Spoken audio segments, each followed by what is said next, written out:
ఓం గం గణపతయే నమః. ఓం శ్రీ మాత్రే నమః. ఓం శ్రీ దక్షిణామూర్తియే నమః. శ్రీ దక్షిణామూర్తి వారాహి భక్తి ఛానల్కు స్వాగతం. నేను మీ శ్రీనివాస్.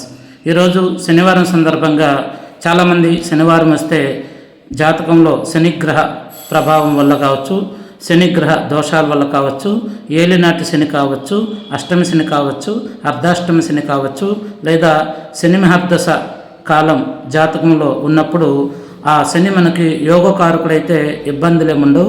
లేని పక్షంలో ఒకవేళ శని మనకు మహర్దశలో వ్యతిరేక గ్రహం అయితే గనక కొన్ని ఇబ్బందులు కలిగిస్తాడని మనకి శాస్త్రాలు చెబుతూ ఉన్నాయి. అయితే మనం శనివారం నాడు శనీశ్వరునికి ప్రత్యేకంగా నువ్వుల నూనెతో అభిషేకం చేయాలని అనుకుంటూ ఉంటాం కదా. అయితే ప్రతి దేవాలయం దగ్గర, అంటే చాలా దేవాలయాల దగ్గర, అన్నిటి దగ్గర నేను చెప్పను, ఆ దేవాలయాల దగ్గర ఏంటంటే కల్తీ జరిగినటువంటి నువ్వుల నూనెతో అమ్మడము, దాన్నే మనం తీసుకెళ్ళి శనీశ్వరునికి అభిషేకం చేయటం ద్వారా ఆ కల్తీ నూనె వల్ల మరిన్ని దోషాలు మనకు వస్తాయి, కానీ దోషాలు పోవు.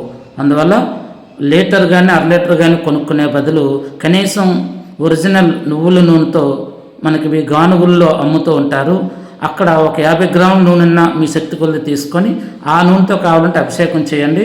మీకున్నటువంటి ఆ యొక్క శనీశ్వరుని గ్రహ దోషాలన్నీ కూడా తొలగింపబడతాయి.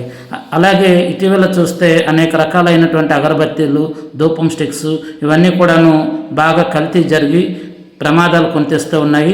ముఖ్యంగా ఆ దేవాలయాల్లో పూజలు చేసేటువంటి బ్రాహ్మణులకి ఆరోగ్య సమస్యలు వస్తూ ఉన్నాయి ఈ యొక్క అగరబత్తీలు, ధూపం స్టిక్స్ వాడటం వల్ల. ఎందుకంటే అవన్నీ కూడా కెమికల్స్తో కల్తీమయం చేస్తూ ఉన్నారు. కాబట్టి మీ ఇళ్లలో పూజ చేసేటప్పుడు రావి చెట్టు పుల్లలు, ఆవు పిడకలు సంపాదించి వాటితో ధూపం వేసుకోండి. అలాగే మనకి గోశాలల్లో అమ్ముతూ ఉంటారు ధూపం స్టిక్స్, ఇటువంటివన్నీ కూడాను. అవి గోమూత్రం లేదా గోవు యొక్క పేడతో తయారు చేసినటువంటి ధూపం స్టిక్స్, అగరబత్తీలు వంటివన్నీ ఉంటాయి. వాటిని తీసుకొచ్చి మీ ఇళ్ళలో, మీ పూజా మందిరంలో వాడుకోండి.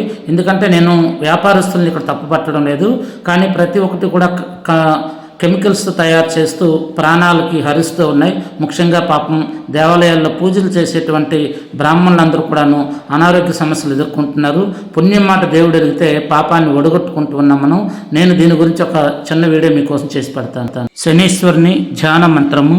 నీలాంజన సమాభాషం రవిపుత్రం యమాగ్రజం ఛాయా మార్తాండ సంభూతం తం నమామి శనైశ్చరం. ఓం ఐం హ్రీం శ్రీం శనైశ్చరాయ నమః. ఓం ఐం హ్రీం శ్రీం శనైశ్చరాయ నమః.